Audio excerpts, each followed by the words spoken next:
So you want to talk about weaponization of the Department of Justice? Let's talk about it. Because sadly for Republicans, weaponization tends to be in the eye of the beholder.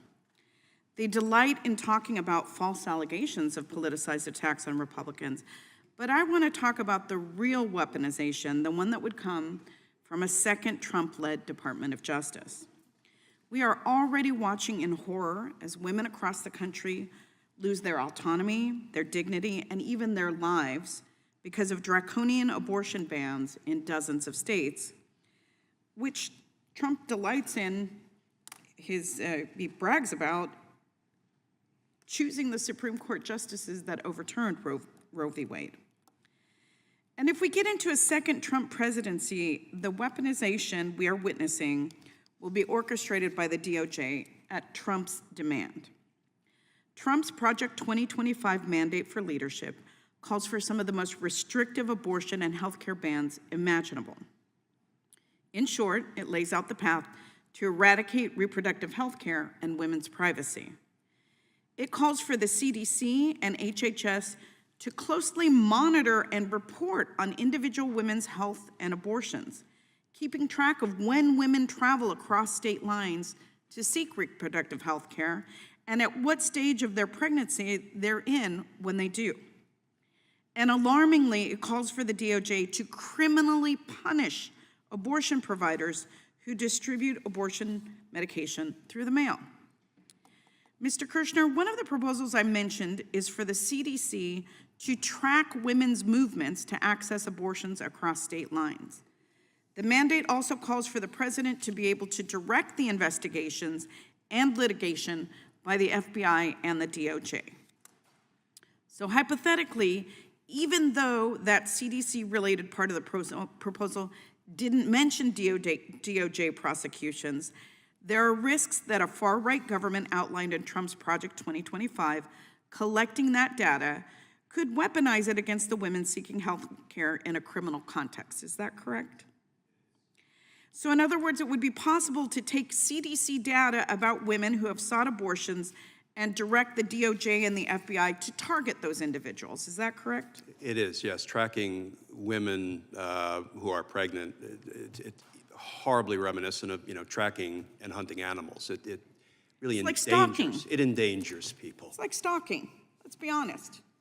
Tracking the movements of women.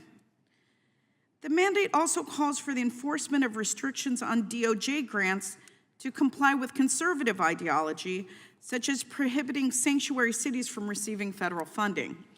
Would it be possible then that DOJ grants could be conditioned on jurisdictions limiting abortion or other healthcare access? Under Project 2025, it seems like the sky is the limit.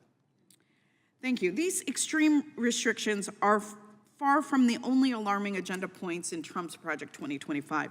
The document also calls for dismantling the Department of Education, which former President Trump claimed he would do during a rally in Pennsylvania just this week.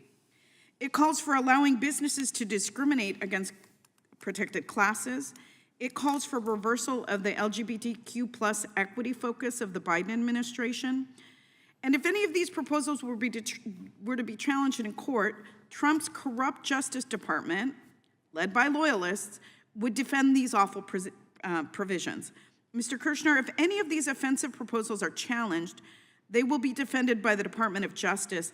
What could be the result if the DOJ is more loyal to President Trump than to the Constitution? They could decline to take up challenges, or they could decide to take up challenges not based on the rule of law, not based on what is right for the American people, but based on the whims and preferences of a president. And Mr. Horowitz, my final question is for you. Would we want agents at the FBI or any other government agency who would be seeking to promote any cause that might conflict with the Constitution, whether that be religious or ideological or loyalty to an individual rather than the Constitution? We would not. We swear our employees in with an oath to abide by the Constitution, the laws of this country.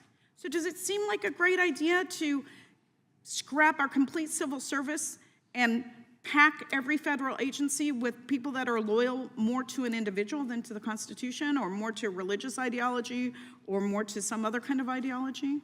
I think over the years, Congress has found where the appropriate balance is between having non-career officials and political appointees leading agencies on policy issues and having a career civil service. Thank you. The gentlelady's time has expired. The back to gentleman from Councilman. Florida is recognized for 5 minutes.